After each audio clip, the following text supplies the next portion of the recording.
Hi friends, எல்லாருக்கும் மாலை வணக்கம். இப்போ வந்து பார்த்திங்கன்னா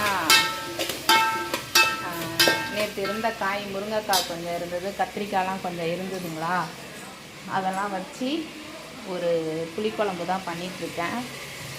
சூப்பராக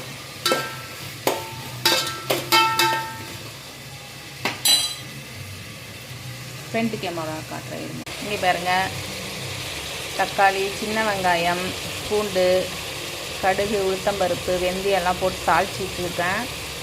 இப்போ வந்து பார்த்திங்கன்னா கத்திரிக்காய் போட போகிறேன்.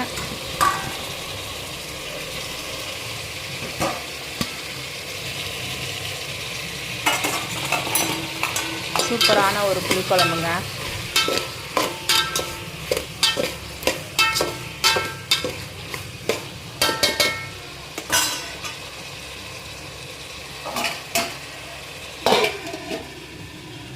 அப்புறம் பாருங்கள், மீன் வந்து ஃப்ரீசரில் வந்து எடுத்து வச்சுருந்தேன். இது எப்போ எடுத்த மீன் பார்த்தீங்கன்னா, சண்டே அன்னைக்கு நம்ம சீலா மீன் எடுத்துருந்தோம் இல்லையா, அந்த மீன் வந்து நடுவில் குழம்பு வைக்கிறதுக்கு எனக்கு டைமே கிடைக்கலிங்க.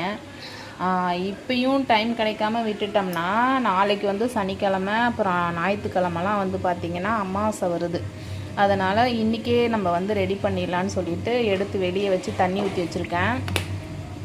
இதை கெட்டுலாம் போகலிங்க, நல்லா ஃப்ரீசரில் தான் நல்லா கெட்டியாக இருக்குது பாருங்கள். ஃப்ரீசரில் தான் வச்சேன், அதனால் புதுசாக தான் இருக்குது. இதை அப்படியே வந்து வறுக்கலான்ட்டு இருக்கேன்.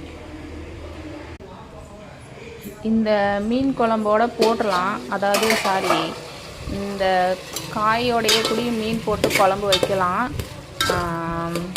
ஆனால் ஹஸ்பண்டுக்கு வந்து பிடிக்காது. அதனால் வெறும் குழம்பு, புளிக்குழம்பு மட்டும் காய் போட்டு வச்சுட்டு தனியாக வறுத்துக்கலாம் அப்படின்னு. மிளகாத்தூள் வந்து பார்த்திங்கன்னா வீட்டில் அரைச்ச மிளகாத்தூள், இது வந்து நம்ம போட்டுக்கலாம்.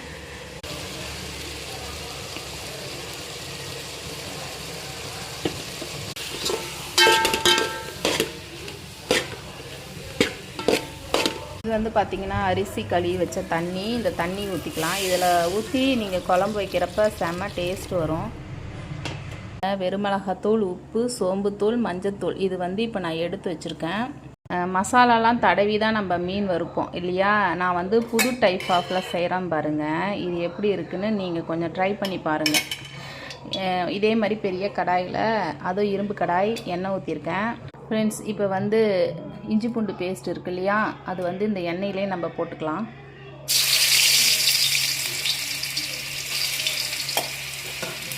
அப்படி ஃப்ரை பண்ணி விட்டுறலாம்.